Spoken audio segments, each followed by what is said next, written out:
The lights inside the AGT theater felt brighter than the sun, but he stood still, blinking only once, as if afraid the moment might vanish if he moved too quickly.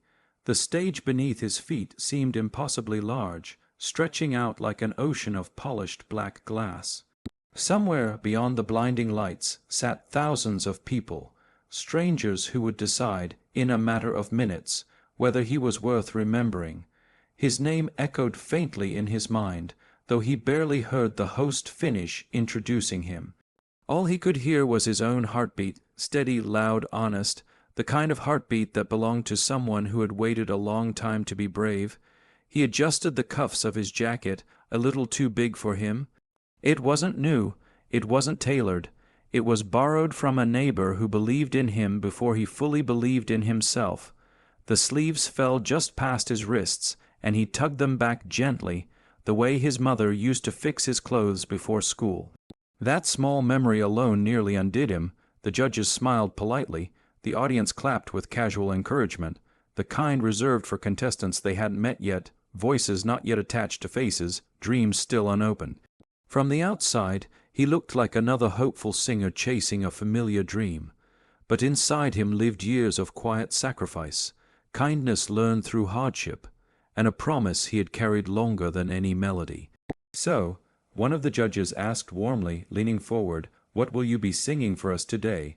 The question was simple, the answer was not. He swallowed. The microphone picked up the sound, magnifying his nerves for the entire room.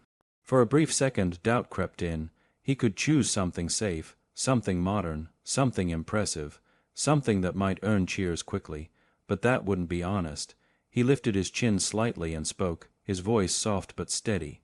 "I'll be singing an Elvis Presley classic." The reaction was immediate and unmistakable. A ripple moved through the audience like wind across water. Some eyebrows lifted, some smiles tightened. A few people exchanged looks that said the same thing without words: "That's risky." Elvis was sacred ground. Legends weren't meant to be touched lightly, especially not on a stage where comparison was inevitable. Even the judges paused. One leaned back in their chair, curious. Another tilted their head, surprised but intrigued. No one interrupted him, but the doubt was there, hanging quietly in the air. He felt it, every bit of it. Yet instead of shrinking, he breathed deeper, because this choice had never been about strategy. As he stood there, waiting for the music cue, memories crowded in uninvited but welcome. Late nights in a small apartment where the walls were thin and the bills were thick. His mother at the kitchen table, shoes kicked off, rubbing her feet after another double shift. A tiny radio on the counter, slightly cracked, playing an Elvis song low enough not to wake the neighbors. She used to hum along, smiling even when exhaustion weighed heavy on her face. That smile had taught him something important, that kindness didn't disappear just because life was hard. That love could be quiet and still powerful. That music could make a small room feel warm when the world outside felt cold. The audience didn't know any of this yet. They couldn't see the invisible weight he carried, the gratitude, the grief, the promise. All they saw was a man standing alone on a famous stage, about to sing a song most people thought they already understood. He shifted his stance, grounding himself. His shoes scuffed the stage slightly, the sound sharp in the silence. He could feel the cameras zooming in, capturing every flicker of emotion across his face. This was the moment where many contestants either dazzled or disappeared.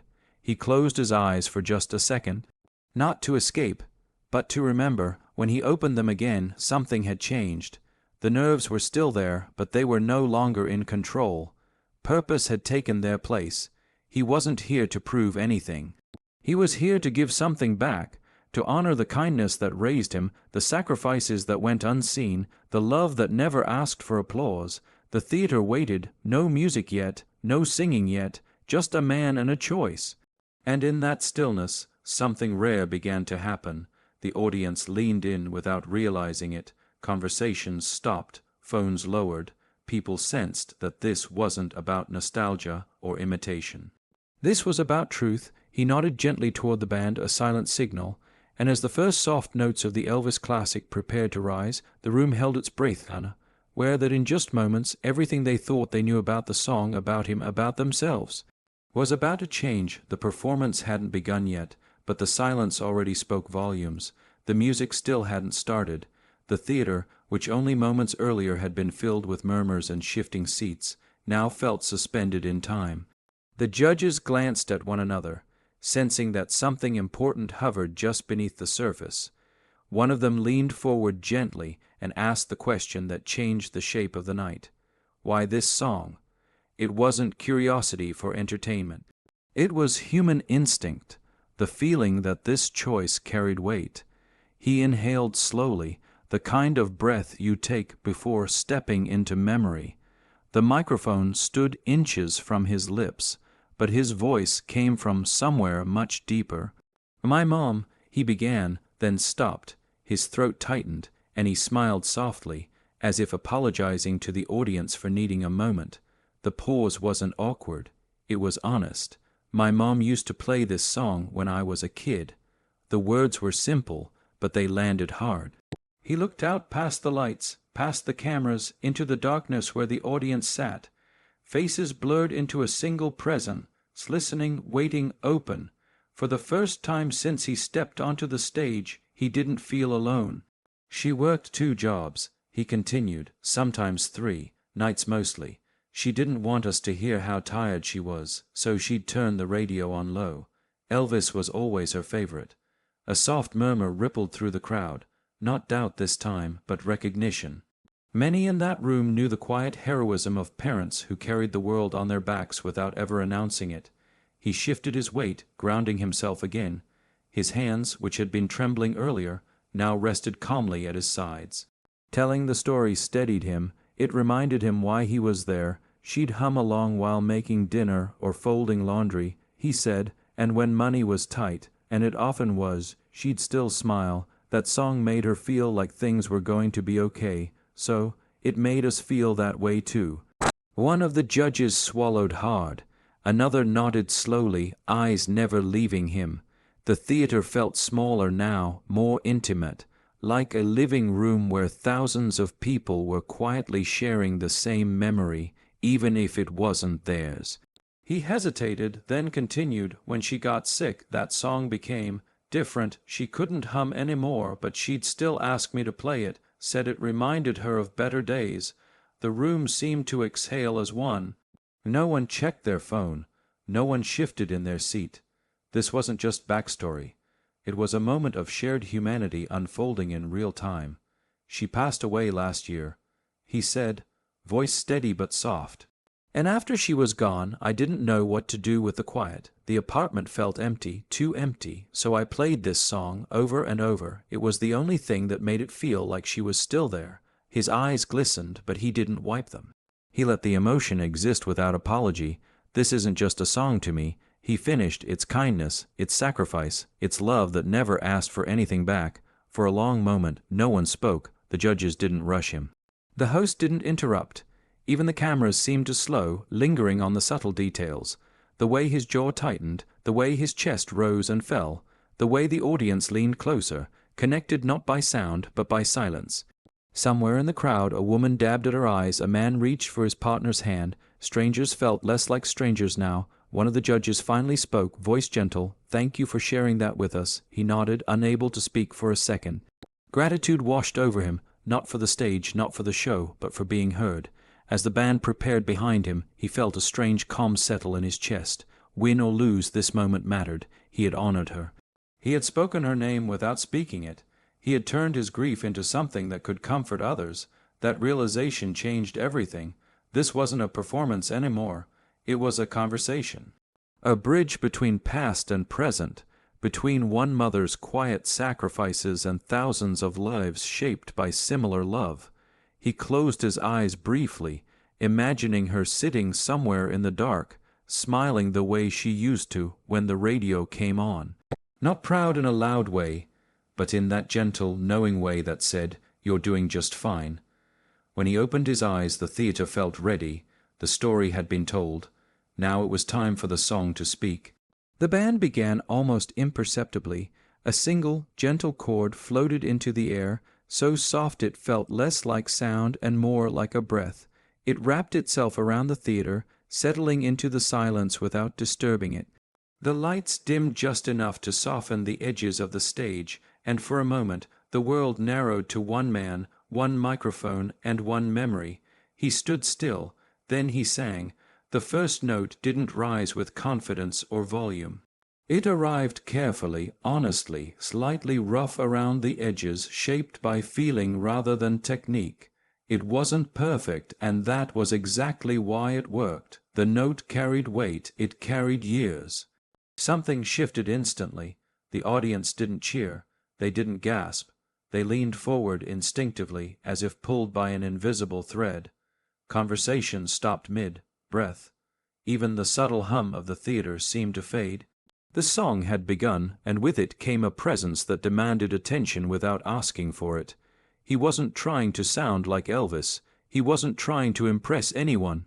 He sang like someone who had lived the song, like someone who understood what it meant to hold on to hope when everything else felt uncertain. Each lyric fell gently into the room, not thrown, not forced. They landed where they were needed most. As the melody unfolded, his shoulders relaxed. The stage that had once felt enormous now felt intimate, like a quiet room late at night. The microphone disappeared from his awareness. The cameras vanished. There was only the music, and the person he was singing for. Halfway through the first verse, a tremor slipped into his voice, not from fear, from memory. The crack was small, barely noticeable, but it was enough. In that fragile moment, the song stopped being a performance and became a confession. The audience felt it immediately, a collective recognition that they were witnessing something unfiltered and rare. A judge shifted in their chair, eyes glistening. Another pressed their lips together, nodding slowly, as if acknowledging a truth they hadn't realized they needed to hear. The lyrics spoke of love, of longing, of holding on when the world pulls away. And though the words were decades old, they sounded new, renewed by sincerity, reshaped by lived experience. He reached the chorus, and instead of pushing his voice, he softened it. The theater grew even quieter. People stopped breathing without realizing it. The silence wasn't empty, it was full of memories of faces long gone, of sacrifices never thanked out loud. Each person in that room carried someone with them, and the song opened the door to those private places. As he sang, he remembered sitting on the edge of his childhood bed, listening to his mother hum while folding laundry in the next room. He remembered the way her voice always carried warmth, even when she was exhausted. He remembered thinking as a child that everything would be okay as long as the music played. Those memories shaped his voice now. They rounded the edges, deepened the tone, gave it something no vocal training ever could truth. The second verse came, and with it, confidence, not the flashy kind, but the quiet assurance of someone who knew why they were there. His hands no longer trembled. They rested calmly at his sides, fingers occasionally curling with emotion. In the audience, a man wiped his eyes quickly, hoping no one noticed. A young woman clasped her hands together, heart pounding. Somewhere near the back, someone whispered, "Wow," and then fell silent again, afraid to break the spell. This wasn't about nostalgia. This was about connection. The song reached its bridge, and his voice rose, not louder but deeper. Every word carried intention. Every pause mattered. He let the silence between lines speak just as clearly as the lyrics themselves. Then came the note. It wasn't the highest note in the song.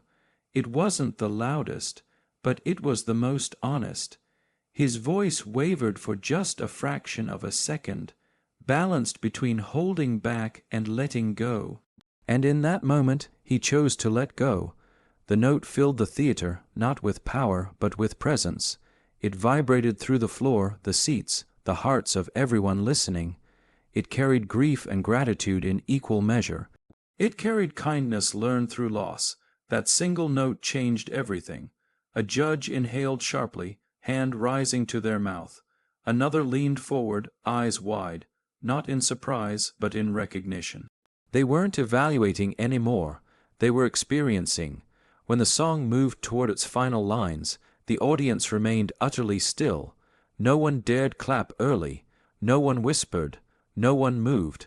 They understood instinctively that this moment deserved respect. He finished the last lyric softly, almost as a whisper.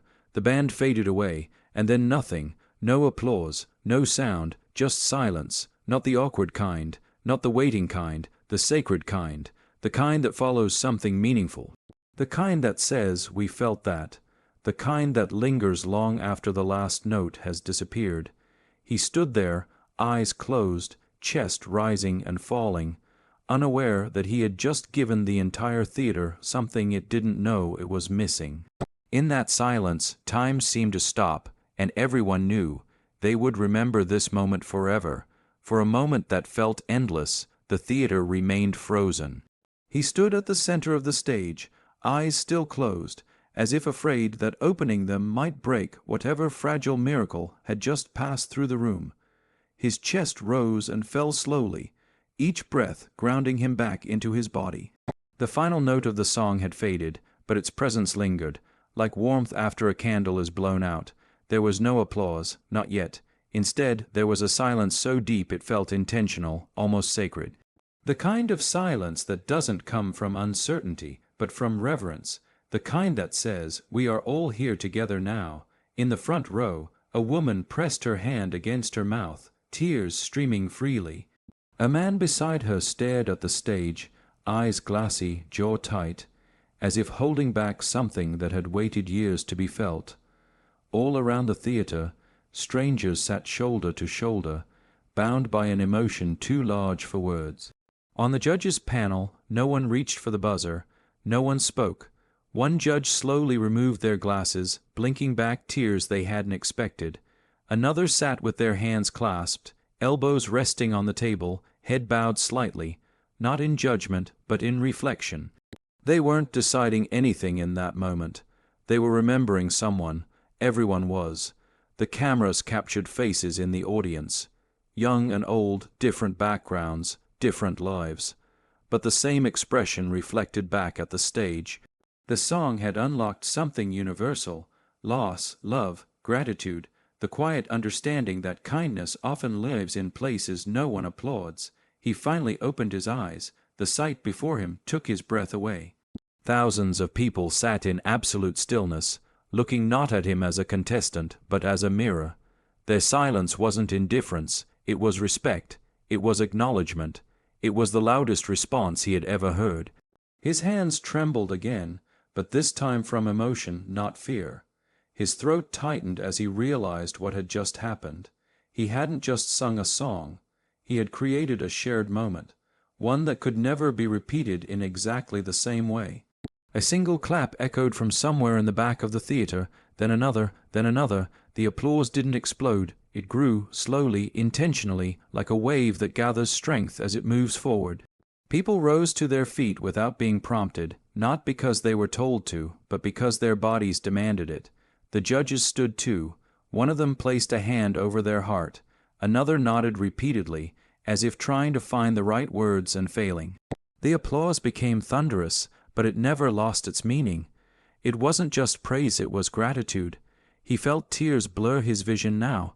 He didn't wipe them away, he let them fall, because in that moment, vulnerability wasn't weakness, it was connection. When the clapping finally softened enough for sound to exist again, the host stepped forward carefully, as if afraid to disturb the afterglow. That, they said quietly, was something special. A judge leaned toward the microphone. Their voice trembled, unguarded. "You know, we see a lot of singers, a lot of talent, but what you just gave us," they paused, searching for words. "That was heart, that was humanity." Another judge nodded. For a few minutes, this wasn't a competition. It was a reminder of our parents, of the people who sacrificed for us, of the songs that held us together when life felt heavy. The audience murmured in agreement, many still standing, many still wiping their eyes. He listened, barely able to process it all. The stage lights felt warmer now, kinder. He felt lighter too, as if something he had been carrying for years had finally been shared, and in sharing it, softened. One judge smiled gently. "You honored her tonight," they said, "and you reminded all of us why music matters. He nodded, unable to speak, his lips pressed together as he fought back tears. The applause rose again, filling every corner of the theater. It wrapped around him, not as noise, but as affirmation. He thought of his mother, how she never liked being the center of attention, how she believed in quiet goodness, how she found joy in small things. She would have loved this moment, not for the spotlight, but for the way it brought people together. As the lights shifted and the energy slowly settled, one truth became clear to everyone in that room. This performance had already won something far greater than a vote. It had won a place in memory, and long after the applause faded, the silence that came before it would remain. The silence that proved sometimes the most powerful thing you can give the world is a piece of your heart. The stage lights softened as the moment slowly came to a close, but something deeper lingered in the air, an invisible warmth that refused to fade. The applause eventually settled into a gentle hum, and the theater exhaled together, as if everyone had been holding something inside for far too long. He stood there, breathing it in, realizing that the song had traveled farther than he ever imagined. As he stepped back from the microphone, his legs felt unsteady, not from fear this time, but from release. The weight he had carried onto the stage was no longer his alone. It had been shared, understood, honored, and in that sharing it had transformed. Backstage, away from the cameras and the crowd, the noise dropped away, replaced by a quiet that felt familiar. The hallway lights buzzed softly.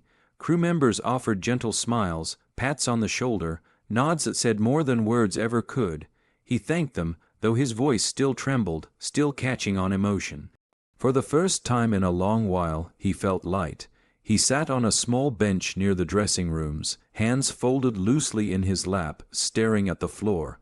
His reflection stared back at him from a darkened monitor, eyes red, face tired, but peaceful. He thought of the nights after his mother passed, when silence felt unbearable, when music was the only thing that filled the space she left behind. Now, that same music had filled an entire theater. The realization settled slowly, gently. Out in the audience, people talked in hushed tones as they made their way toward the exits. Some hugged each other longer than usual. Some wiped tears and smiled at strangers. A woman called her father on the drive home. A man pulled out an old playlist he hadn't listened to in years. Somewhere, someone turned on an Elvis song and let it play all the way through. The ripple continued. On social media, clips of the performance spread, not because of flawless vocals or dramatic staging, but because people recognized themselves in it. Comments appeared by the thousands. This reminded me of my mom. I didn't expect to cry tonight. Thank you for singing for all of us. He didn't see those comments right away. At that moment, he didn't need them. He closed his eyes and pictured his mother again, not as she was at the end, but as she had always been to him. Sitting at the kitchen table, radio humming softly, smiling in that quiet way that said everything would be okay even when it wasn't. I did it. He whispered under his breath, not for the judges, not for the show, for her. Days passed, then weeks. Life didn't magically become perfect.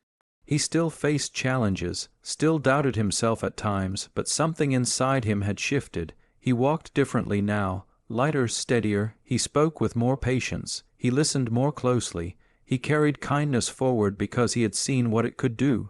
People began stopping him in public, not to talk about the competition, but to tell him their stories, about parents they had lost, about songs that carried them through dark times, about moments when they felt seen for the first time in years.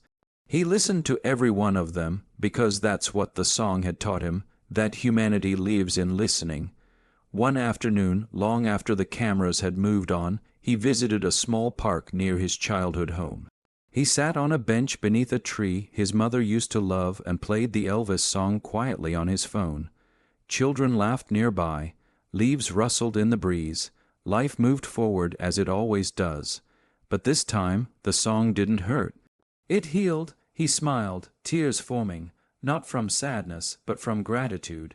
Gratitude for love that never asked to be seen, for kindness that shaped him, for music that could bridge generations, soften grief, and remind people they are not alone.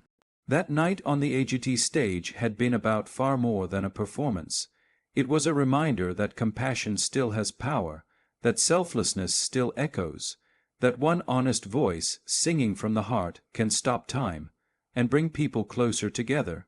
And somewhere beyond the lights, beyond the applause, beyond the silence that followed the song, a mother's love continued to sing.